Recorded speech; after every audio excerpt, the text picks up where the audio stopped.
Hello students, today we are going to learn our new points, that is some plant fibers. In the last session we learned what is fiber.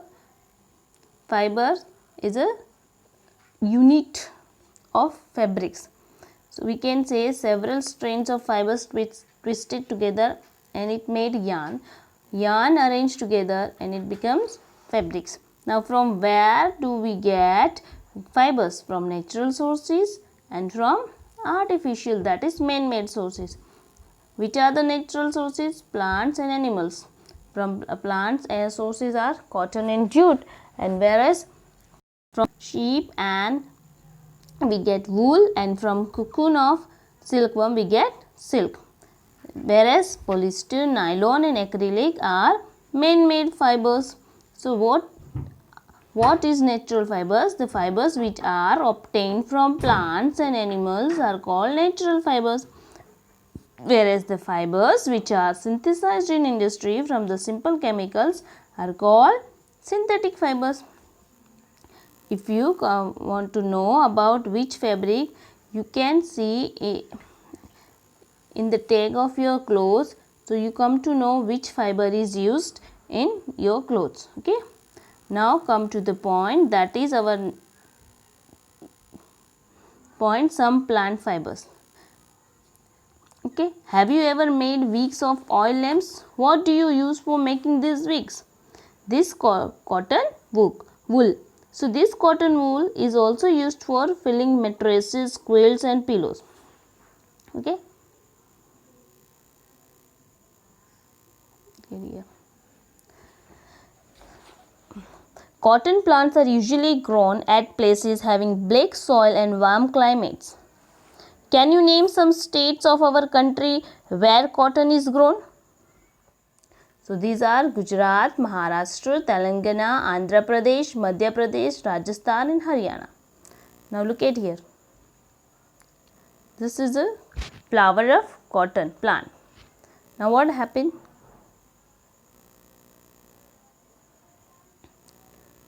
When cotton seeds maturing, the balls burst open and seeds covered with the cotton fibers.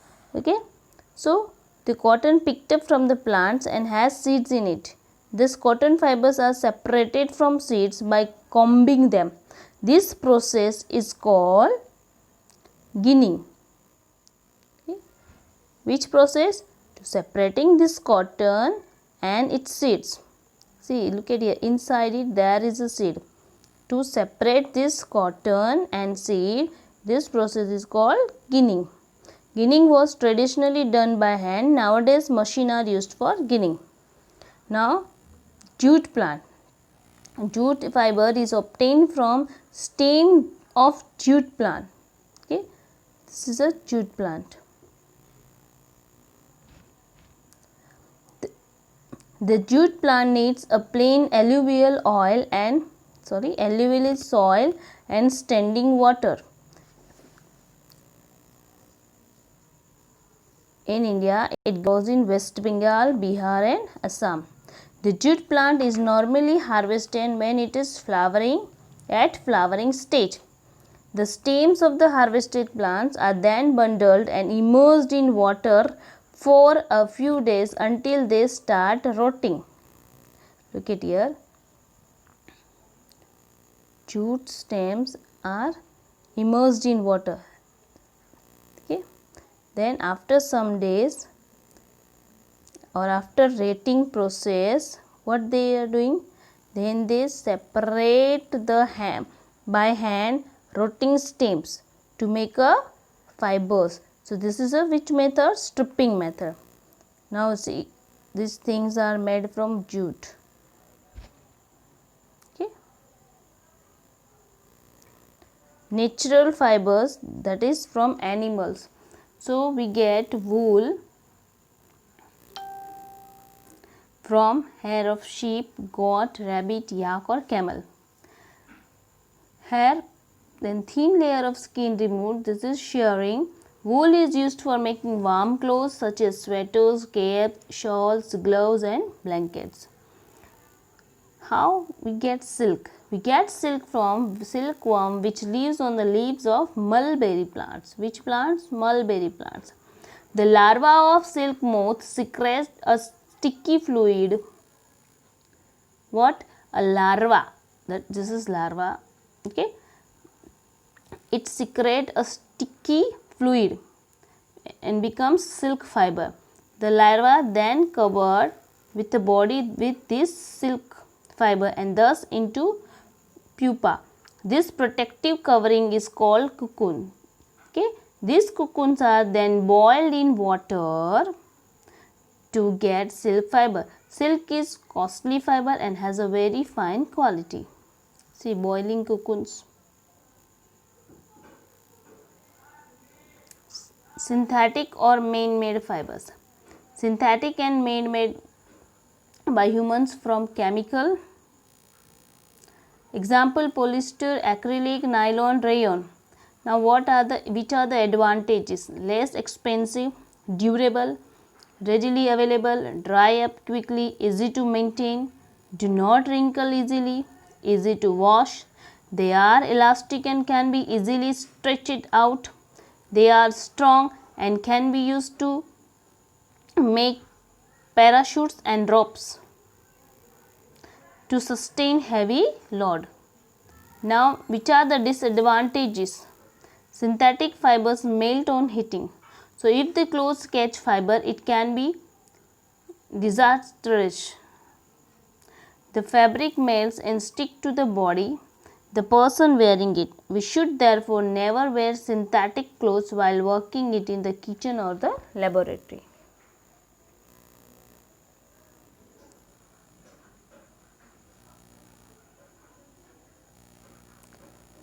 Now several strands of fiber twisted together and it became which process?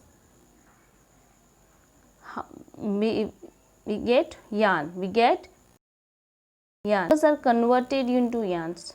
We know that from fibers or from the strand of the twisting of the strand of fiber we get yarn. But how?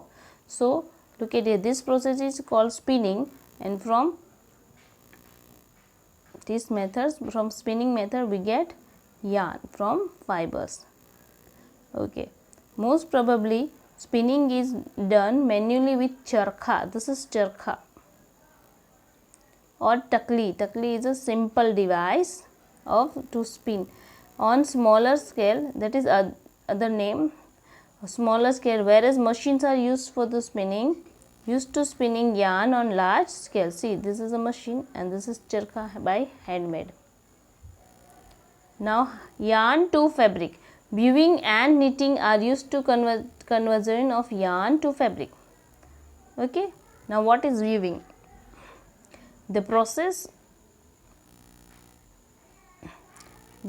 of arranging two sets together perpendicular to each other to make fabric is called weaving. Weaving is fabric is done on looms.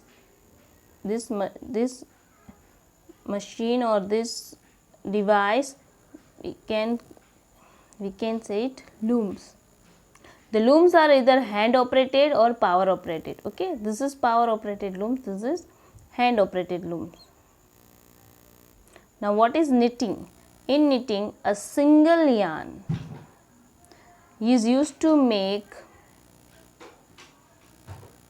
a piece of fabric, unlike weaving, whereas two sets of yarn are required. Knitting is done by hand and also on machine. This is knitting process to make a sweater and shawl and all that. Okay.